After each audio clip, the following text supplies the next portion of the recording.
Hello everyone, welcome to my Andaman vlog series. এই আন্দামানে বেড়াতে যাওয়ার আগের ভ্লগগুলিতে যেটুকু শেয়ার করেছিলাম তার একটু রিক্যাপ।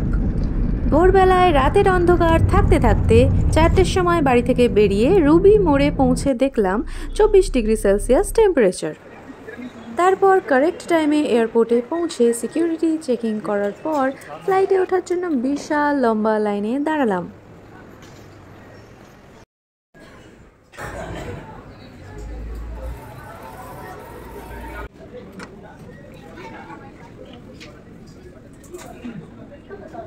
কেউ কেউ আবার বিচ আউটফিট পরেই চলে এসেছিল, সো দেখে কনফার্ম হলাম যে ঠিক লাইনেই দাঁড়িয়েছি। সো বাস আমাদের জন্য রেডি ছিল। খালি বাস ভেবে মনের আনন্দে উঠে পড়লাম। দেখলাম প্রচুর ভিড়।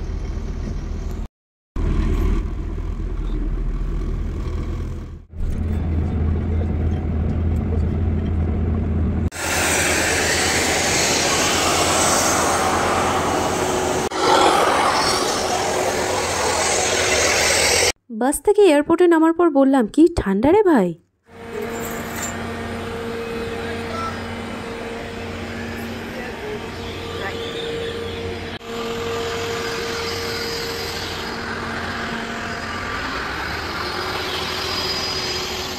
সো ফ্লাইটে আমাদের সবাইকে ওয়েলকাম করার জন্য সেই বিখ্যাত গানের মিউজিক চালানো হলো।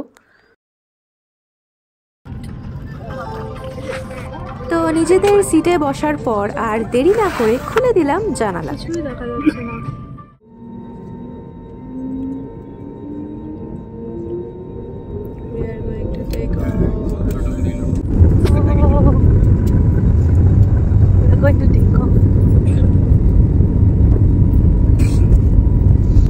সানরাইজ হওয়ার পর আকাশের রঙের যে পরিবর্তনগুলো টাইম টু টাইম আপনাদের দেখাবো বলেই আমি উইন্ডো সিটে বসলাম আর কি। এই আর্লি মর্নিং ফ্লাইট ধরার জন্য সারা রাত প্রায় ঘুম হয়নি। তাড়াতাড়ি আন্দামান পৌঁছবো বলে কেন জানি না আমি এই টাইমটা সিলেক্ট করেছিলাম।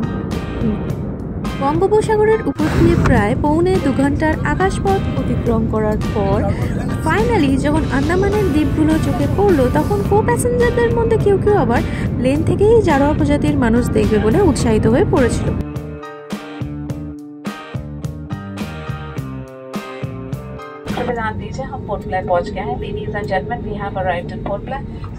এই এয়ারপোর্টের আগের নাম ছিল পোর্ট ব্লেয়ার এয়ারপোর্ট।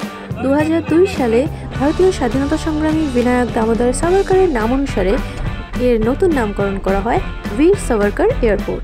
বীর সাভারকর এয়ারপোর্টে নামার পর হোটেল থেকে পাঠানো গাড়িতে পৌঁছে গেলাম আমাদের হোটেলে।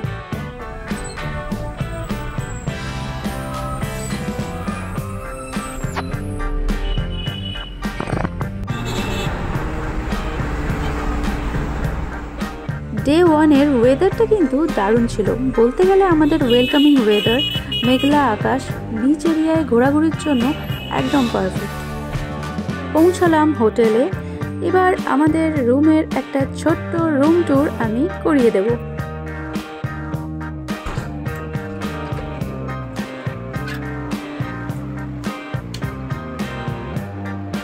This is our bed.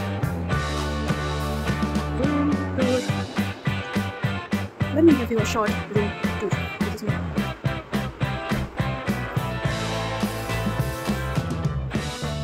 This is our balcony. This is going to be the bathroom.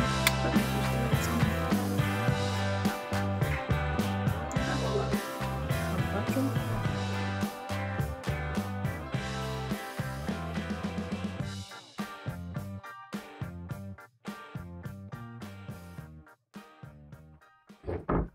This is me.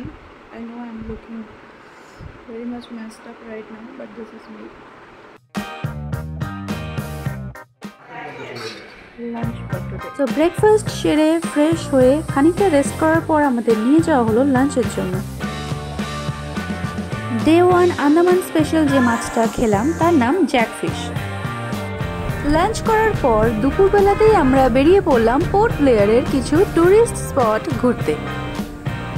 আমাদের এই আন্দামান ট্যুরটা ছিল প্রি বুকড, মানে কোন কোন ট্যুরিস্ট স্পটে যাওয়া হবে সেটা আগে থেকেই প্ল্যান করা ছিল। রাস্তার পাশে সারি সারি নারকেল গাছ আর মাঝে মধ্যে টিলা জাতীয় পাহাড় দেখতে দেখতে আমরা পৌঁছে গেলাম প্রথম tourist spot Corbyn's Cove beach. আন্দামানের পোর্ট ব্লেয়ার শহরের সবথেকে জনপ্রিয় সমুদ্র সৈকত হলো এই করবাইন্স কোভ বিচ। রাশি রাশি পাম ট্রিজ দিয়ে ঘেরা এই করবাইন্স কোভ বিচে আপনাদের সময় কাটাতে বেশ ভালোই লাগবে। বিভিন্ন ধরনের ওয়াটার অ্যাক্টিভিটিস এই টুরিস্ট স্পটটিতে করা হয়, যেমন sea bike or sea scooter, speed boating, jet ski, parasailing, kayaking, আরও অনেক কিছু। আমাদের হাতে যেটুকু সময় ছিল এই স্পটটায় থাকার জন্য, তাতে আমরা যে কোনো দুটো ওয়াটার অ্যাক্টিভিটি করতে পারতাম, তো আমরা চুজ করলাম স্পিড বোটিং।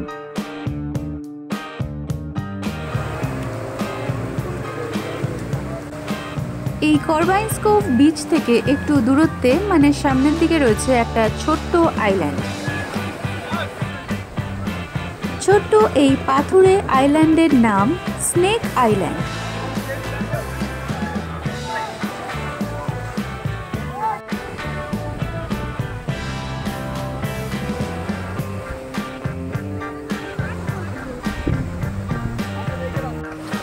তো স্পিড বোট ভাড়া করলাম। একটা স্পিড বোটের রেন্ট পড়লো 1000 রুপিস ফর 10 to 15 মিনিটস। তবে টাইটানিক নয়, টাইটান নামক একটা বোট পেলাম।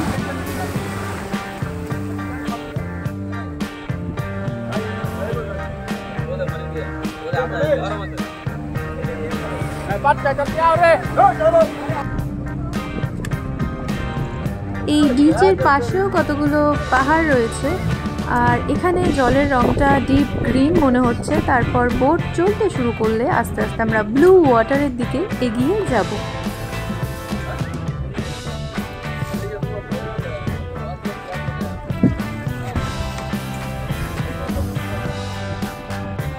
রোদের জন্য সানগ্লাস ছাড়া ক্যামেরার দিকে তাকাতে প্রবলেম হচ্ছিল, তো আলটিমেটলি আবার সানগ্লাস পরে ফেললাম।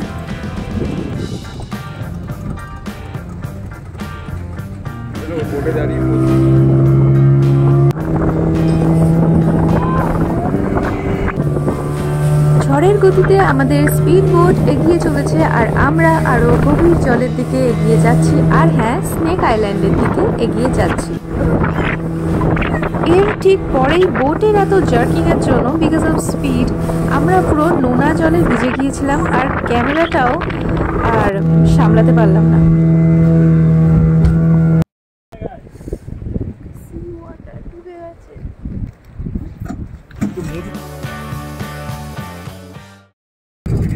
একদমই তখন ক্যামেরার দিকে তাকাতে পারছিলাম না, কারণ নোনা জল চোখে ঢুকে চোখ জ্বালা করছিল।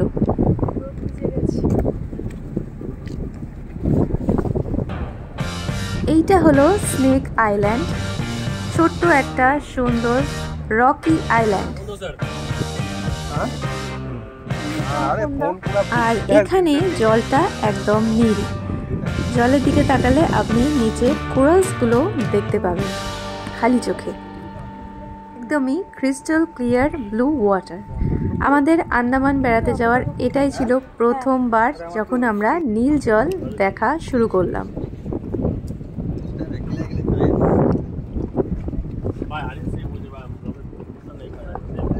আমরা এখন আছি স্নেক আইল্যান্ডের কাছে। এখানে আমরা স্পিড বোটে স্নেক আইল্যান্ড দেখতে এসেছি। এবার ব্যাক টু দ্য বে মানে করবাইন্স কোভ বিচে ফেরার পালা।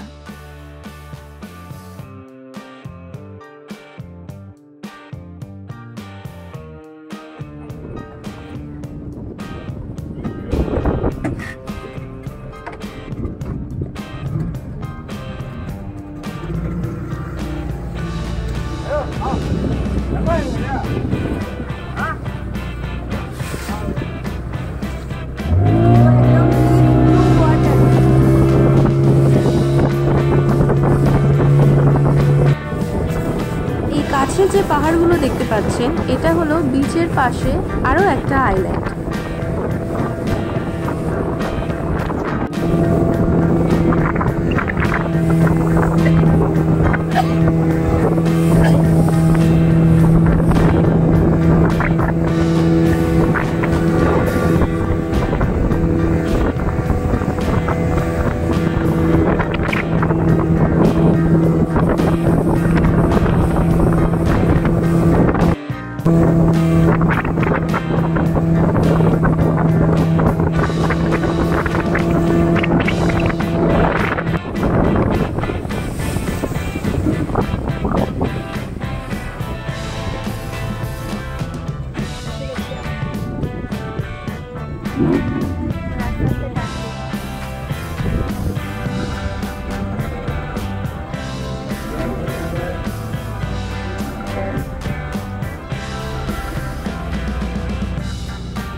বিচের পাশে এই যে রাস্তাটা, এটা সন্ধ্যাবেলায় দেখতে খুব সুন্দর লাগে।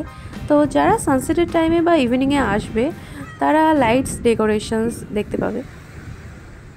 স্পিড বোটে গিয়ে পুরো ভিজে গেছে, চুল ড্রেস চুল সবই ভিজে গেছে।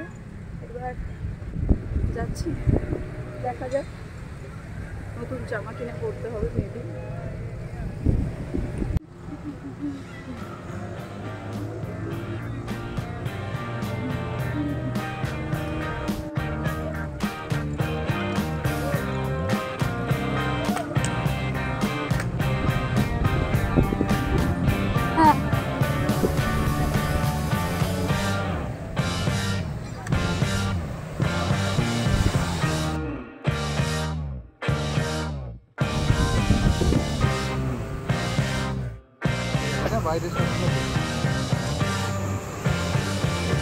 আইল্যান্ড আর ওইটা হচ্ছে স্নেক আইল্যান্ড।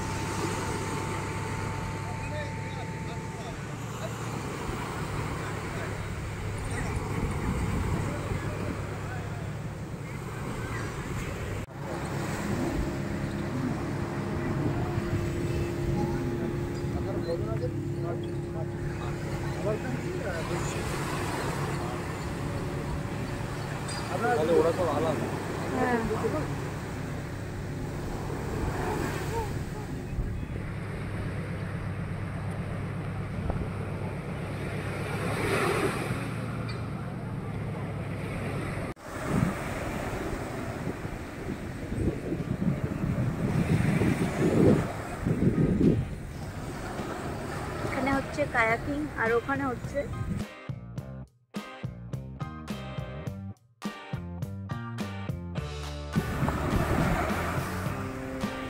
কায়াকিং আর প্যারাশুটিং। ওয়াও, ভালোই উঠছে।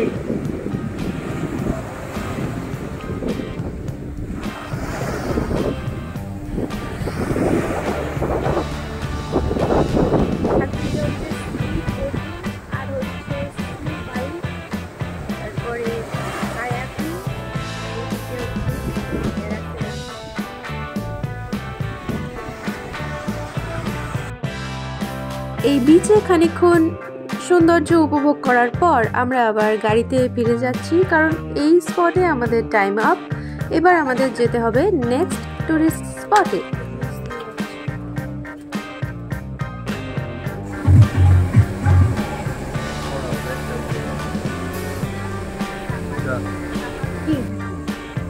পোর্ট ব্লেয়ারের নেক্সট কোন টুরিস্ট স্পটে গেলাম তার ব্লগ আমার চ্যানেলে আসছে। আর আজকের এই ব্লগটা আশা করি আপনাদের ভালো লেগেছে। ভালো লাগলে অবশ্যই একটা লাইক করবেন, চ্যানেলটি সাবস্ক্রাইব করে দেবেন। দেখা হচ্ছে নেক্সট ব্লগে। Till then, take care.